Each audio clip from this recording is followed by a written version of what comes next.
Olá pessoal, meu nome é Thiago Uriel e está começando mais uma edição do Diz Aí.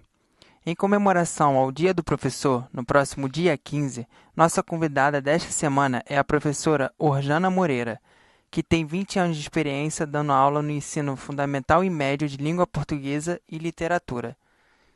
Seja bem-vinda, como você vai, Orjana? Obrigada pelo convite. Me sinto bem lisonjeada, né? Porque participar de qualquer coisa que envolva a minha profissão, envolva a valorização do professor, para mim é sempre um grande prazer. Você se formou em Letras, Português e Literatura e se especializou em Linguística Textual. O que te motivou a escolher este curso e a ser professora? É, essa questão de ser professora, ela me acompanha desde pequena, né? E nessa fase da infância a gente tem muito essa questão do que ser quando crescer. Normalmente as famílias nos motivam a isso. E normalmente a gente pensa na profissão sempre de maneira idealizada. E infelizmente nem sempre as pessoas têm a profissão que elas sonharam um dia, né? Eu, graças a Deus, fui feliz nisso, porque desde pequena eu juntava as minhas bonecas e dava aula para elas. Eu gostava, na verdade, de dar aula para todo mundo. Eu sempre fui uma criança muito curiosa, muito atenta e tive modelos de leitores na minha família.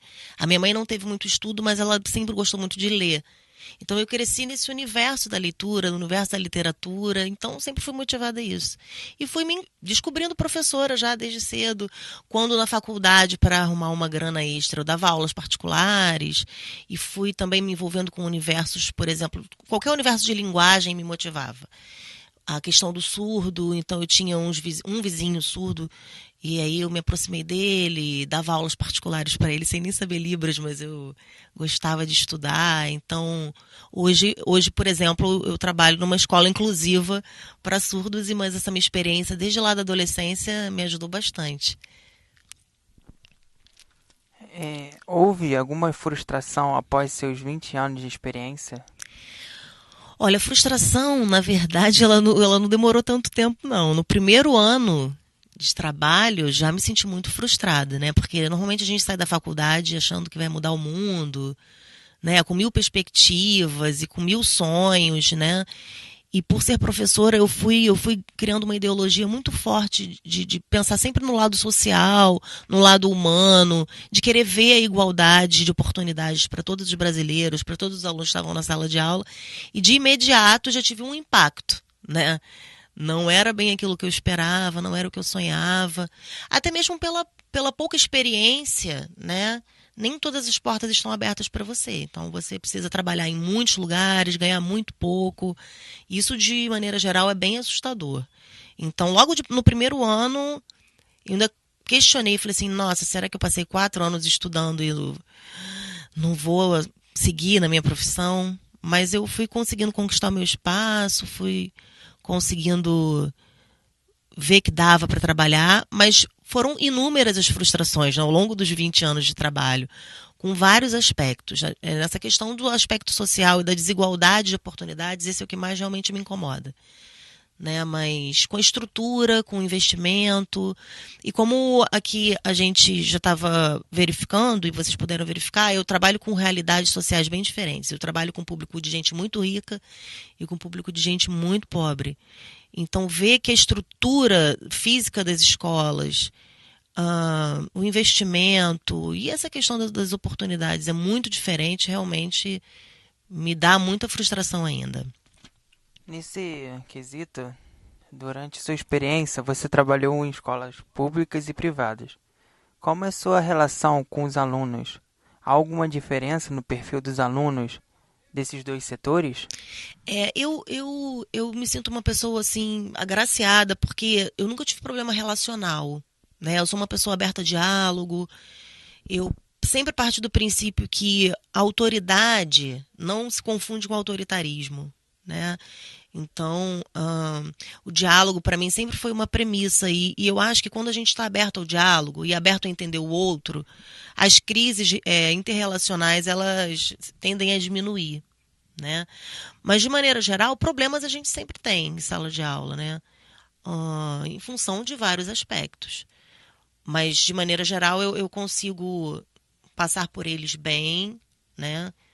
Ah, Não sei se você gostaria que eu falasse alguns exemplos, Pode citar. né, de problemas de sala de aula. O mais recente que eu vivi foi uma frase extremamente agressiva por parte de um aluno dizendo que ia dar um tiro na cara do outro. E aí eu tive que interromper, eu não podia permitir, porque muitas vezes as coisas acontecem em sala de aula, quando a gente não está também muito atento ao que acontece, a gente não pode deixar passar certas coisas. Porque às vezes uma simples frase pode virar lá na frente uma briga mesmo, de agressão física. E aí é muito ruim para todos os lados. Principalmente se a gente está numa escola que a gente não tem um respaldo de alguém por trás na coordenação pedagógica, na orientação educacional. E isso acontece muito. Somos nós sozinhos que temos que administrar muitas vezes esses problemas. Então eu tive que parar, por exemplo, chamá-lo à parte, conversar com ele, para mostrar para ele que aquilo não estava certo, aquela maneira de se falar com a outra pessoa, né? Teve outros desdobramentos, mas enfim.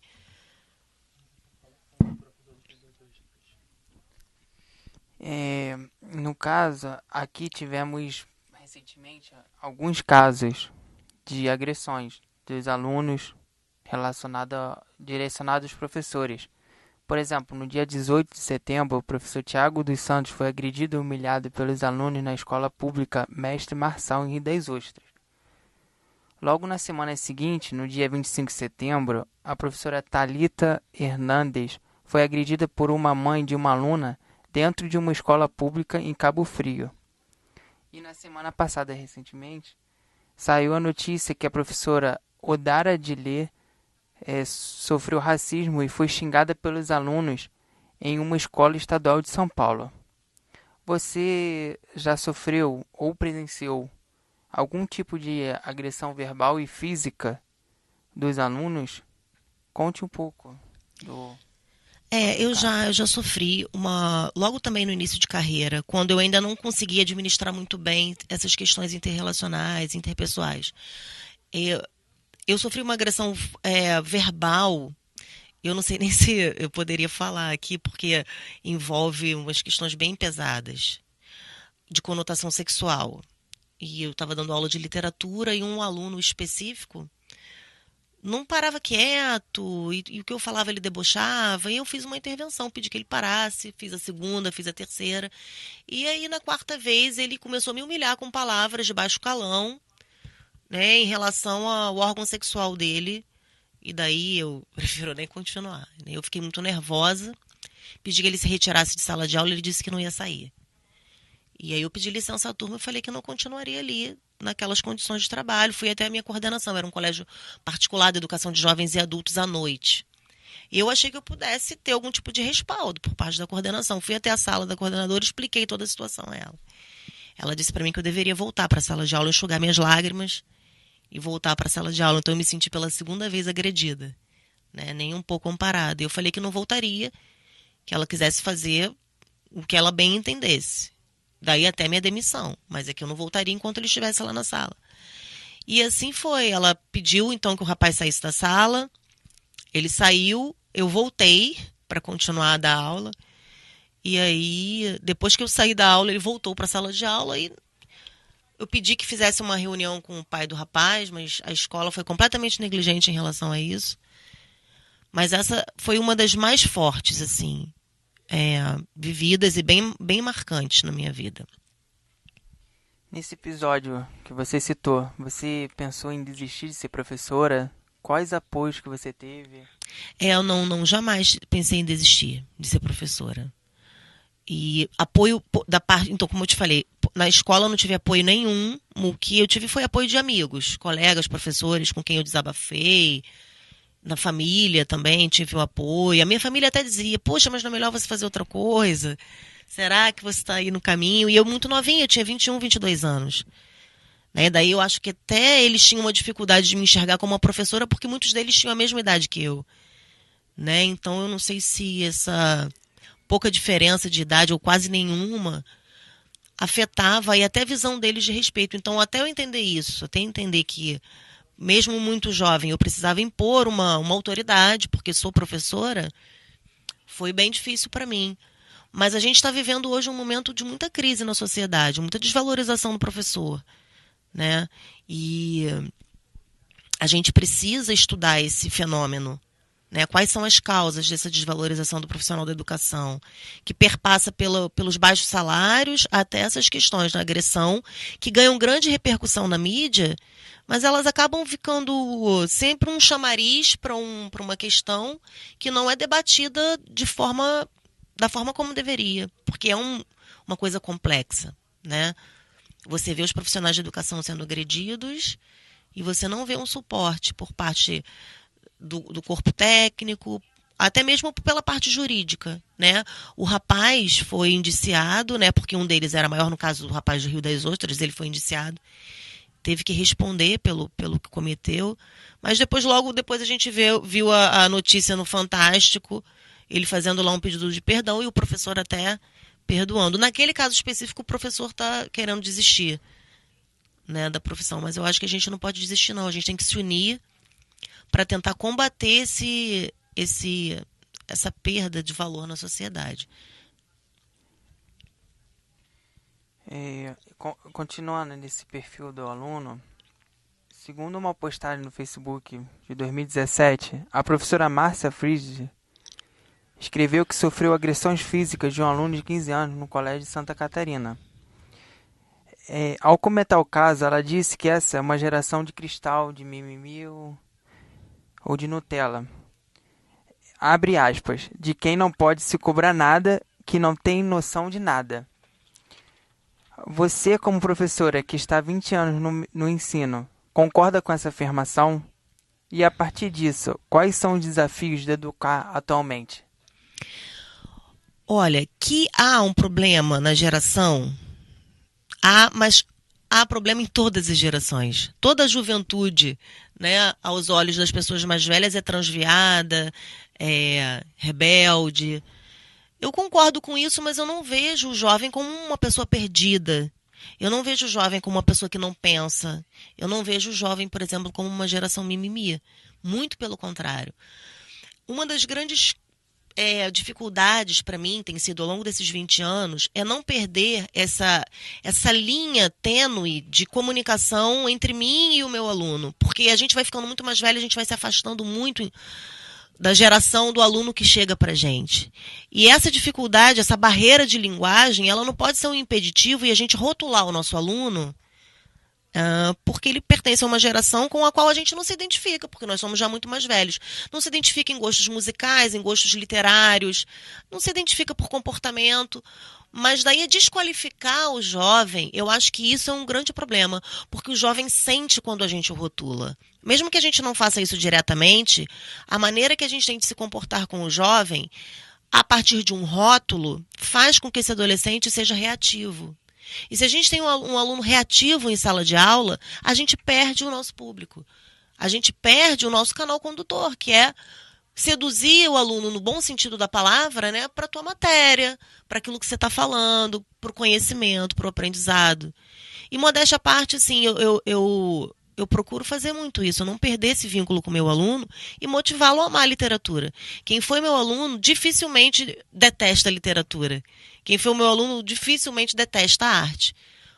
E eu penso que esse prazer, né, perpassa por isso, a gente não rotular o aluno por ele pertencer a uma geração diferente da nossa, ou a gente não se colocar, ou a gente não ter o mínimo de trabalho de entender por que o jovem se comporta dessa maneira.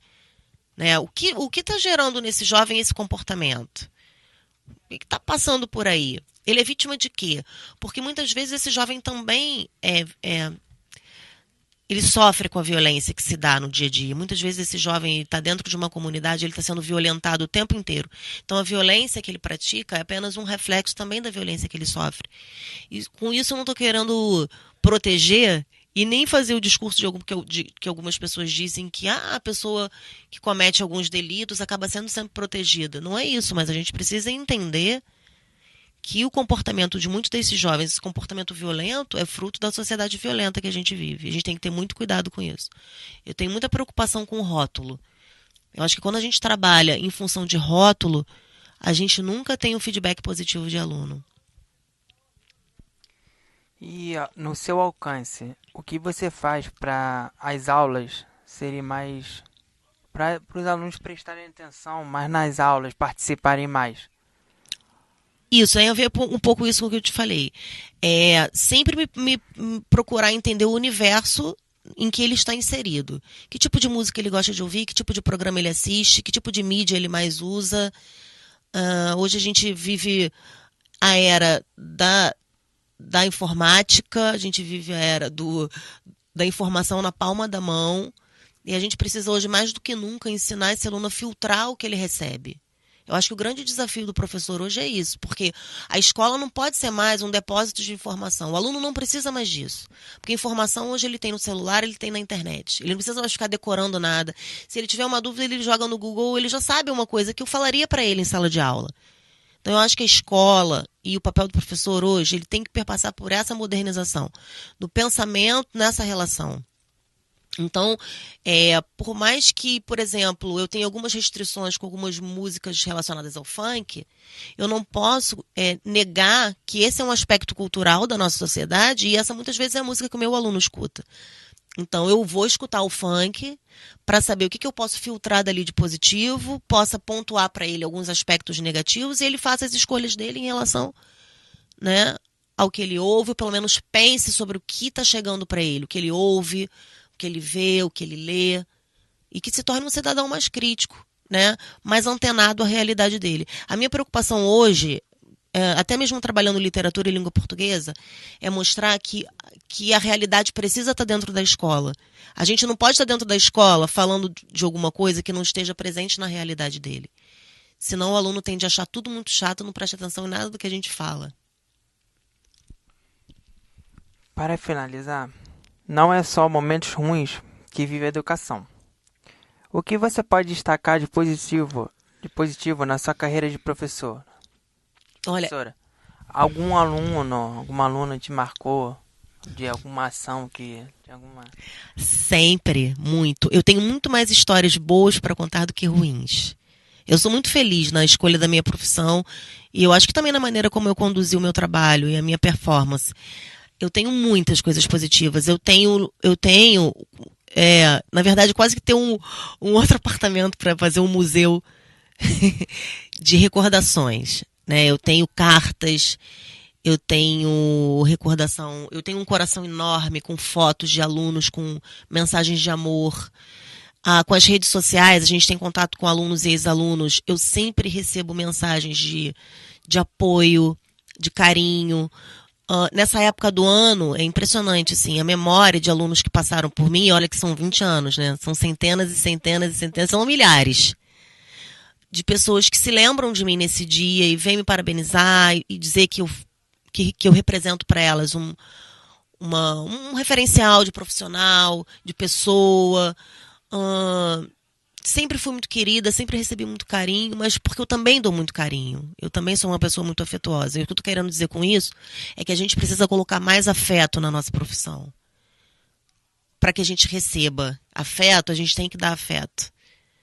Né? E não é uma coisa simples, mas é uma coisa que muitas vezes envolve medo.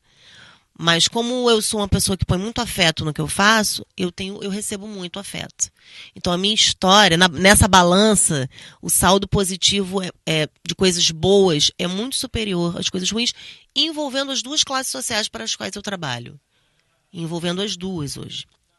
Porque eu penso que também, se trabalhar para a classe social, para pessoas mais ricas, por exemplo, você também tem um trabalho transformador. A gente precisa transformar o olhar dessa elite. Né? Isso ideologicamente é o que eu penso. Eu acho que a gente pode mudar o olhar da elite para o pobre. Então eu acho que também é uma missão importante eu estar nesse universo, podendo levar essa palavra ao meu aluno. Né? Eu trabalho muito com a questão da empatia. Os temas de redação que eu seleciono também estão muito voltados para essa questão, o olhar para o outro, o olhar à sociedade. E aí, enfim, eu tenho muito mais histórias boas do que ruins para contar.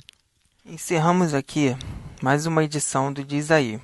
Siga-nos nas redes sociais para acompanhar esse programa e muitos outros. Muito obrigado pela sua presença. Muito obrigado. Obrigada a vocês pelo convite. Me sinto muito lisonjeada. E é muito bom poder falar perto do Dia dos Professores sobre a profissão e fazer um apelo às pessoas que valorizem o magistério, valorizem a nossa profissão, sejam professores, né? A gente precisa de professores no Brasil, tá bom? Muito obrigada.